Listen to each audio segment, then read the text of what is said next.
buongiorno da Adria. L'impianto sportivo Giulio Bressan diventa Bocar Arena, una vera e propria eccellenza polesana e veneta, definita giustamente l'Accademia del Calcio Giovanile.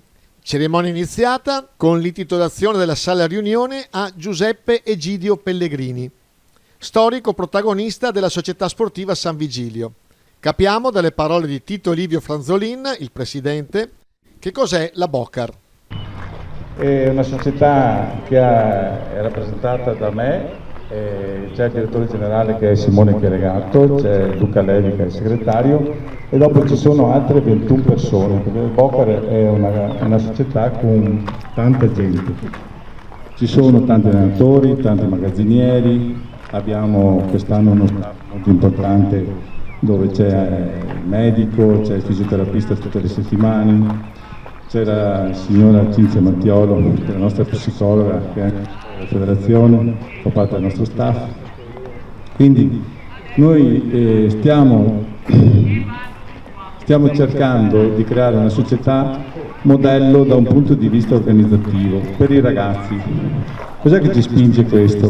La passione. Io sono un ex calciatore, ho giocato tanti anni a calcio e ho visto le condizioni che c'era qua nel Polesine dei settori giovanili e sinceramente non mi piaceva. Allora ho detto bisogna fare qualcosa. Mi sono messo con degli amici, Simone Chiaregatto, sto con Roberto che l'ho visto prima con i miei soci, con Fabio Garbini e altri. Ho detto facciamo qualcosa di molto molto importante. La cosa più importante per fare del calcio giovanile importante ci vogliono strutture. Allora abbiamo partecipato ai bandi del campo di Bottrighe e del campo del Bressan. Il campo di Bottrighe avrete modo di vederlo, qualcuno l'ha visto, abbiamo fatto un gioiello da un punto di vista di erba, è una cosa invidiabile, diciamo, chi l'ha visto sa com'è venuto. Al Bressan siamo al 60-70% dei lavori, abbiamo fatto dei lavori molto molto importanti e vogliamo ampliare la nostra società con altri soci, stiamo cercando, con nuovi sponsor, in maniera da avere risorse per portare avanti il nostro progetto. È un progetto che la prima parola d'ordine che c'è qua dentro è la passione. Qua si fanno queste cose per passione, se no non si fanno. Solo dei matti fanno una cosa del genere. La passione è il motore di tutto. Dopo la passione ci vogliono le competenze, quindi uno staff tecnico, una progettualità con la federazione e tante ore di lavoro.